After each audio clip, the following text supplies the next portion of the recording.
તો Saputara, Dhordo, statue of unity સહિતના પ્રવાસન સ્થળોએ દારૂની છૂટ આપવા અંગે સરકારમાં વિચાર વિમર્શ થઈ રહ્યો છે. દર્શક મિત્રો, ખબરછે.com હું માલવિકા આપનું સ્વાગત કરું છું.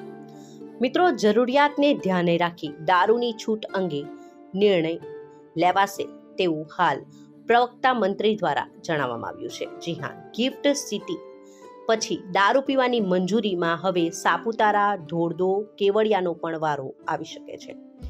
ત્યારે આ બાબતેની વિગતે વાત કરીએ તો Saputara, Dhordo, statue of unity સહિતના પ્રવાસન સ્થળોએ દારૂની છૂટ આપવા અંગે સરકારમાં વિચાર વિમર્શ થઈ રહ્યો છે.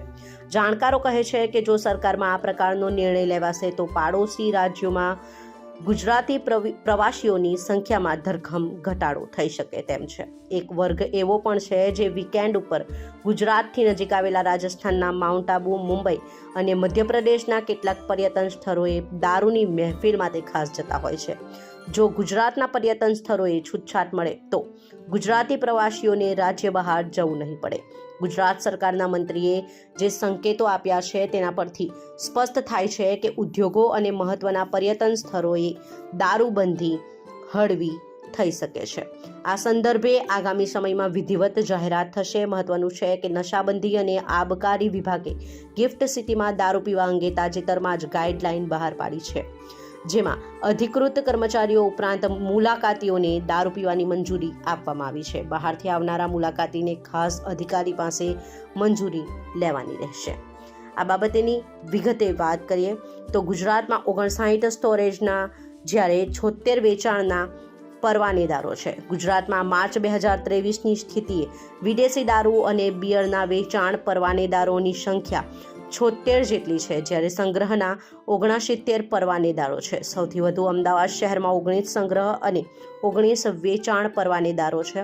વેચાણ પરવાનેદારોમાં અમદાવાદ જિલ્લામાં 2, ગાંધીનગર શહેરમાં 2, ગાંધીનગર જિલ્લામાં 2, સુરત શહેરમાં 5, સુરત જિલ્લામાં 1, ભરૂચમાં 4, વડોદરા શહેર અને રાજકોટ શહેરમાં 7, રાજકોટ જિલ્લામાં 2, આણંદ શહેરમાં 3, આણંદ જિલ્લામાં 1, ભાવનગર શહેરમાં 2, ભાવનગર જિલ્લામાં 1, કચ્છ ભુજમાં 7 પરવાનેદારો છે. સિંગલ મોલ્ટ વાઇન, સફેદ રમ મોટાભાગના લોકોની પસંદગી છે. જાણકારો કહે છે કે ગુજરાતમાં વિદેશી દારૂની માંગમાં ઝડપી ઉછાળો દેખાઈ રહ્યો છે. એક વર્ષના અરસામાં સિંગલ મોલ્ટ અને વાઇન સહિતની આયાતી દારૂની ડિમાન્ડમાં 35થી 40% ઉછાળો નોંધાયો છે. વોડકા અને સફેદ રમ પણ મોટાભાગના લોકોની પસંદગી રહી છે. ગુજરાતમાં G20ની ઇવેન્ટ, વર્લ્ડ કપની મેચો ઉપરાંત અન્ય મહત્વના કાર્યક્રમો આ વર્ષે યોજાયા છે, જેને લઈ વિઝિટર પરમિટ ધારકોની સંખ્યા ખાસી એવી વધી છે. વિદેશી દારૂના વેચાણથી એક વર્ષમાં સરકારને 78 કરોડની વધુની આવક થશે.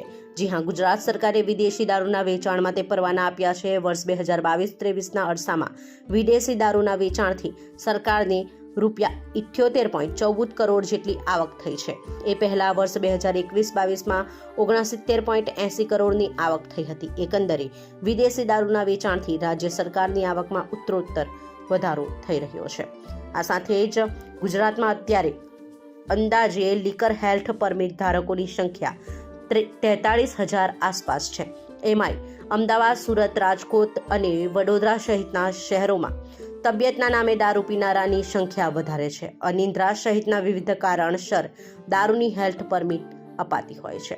આમ ગિફ્ટ સિટી પછી દારૂ પીવાની મંજૂરીમાં હવે સાપુતારા, ધોરડો, કેવડિયાનો પણ વારો આવી શકે છે. રાજ્યના પ્રવાસન સ્થળોએ દારૂબંધી હળવી કરવા સરકારના સ્પષ્ટ સંકેત હોય તેવું લાગી રહ્યું છે અને આ બાબતે જરૂરિયાતને ધ્યાને રાખી દારૂની છૂટ અંગે નિર્ણય લેવાશે તેવું પ્રવક્તા મંત્રી દ્વારા કહેવામાં આવ્યું છે. જી હા, આ બાબતે પ્રવક્તા મંત્રી ઋષિકેશ પટેલે ગાંધીનગર ખાતે જણાવ્યું હતું કે સાપુતારા, સ્ટેચ્યુ ઓફ યુનિટી જ્યાં આવેલું છે તે કેવડિયા અને ધોરડો સહિતના પર્યટન સ્થળોએ સમય જતાં જરૂરિયાતને ધ્યાને રાખીને દારૂની છૂટ અંગે નિર્ણય લેવાશે.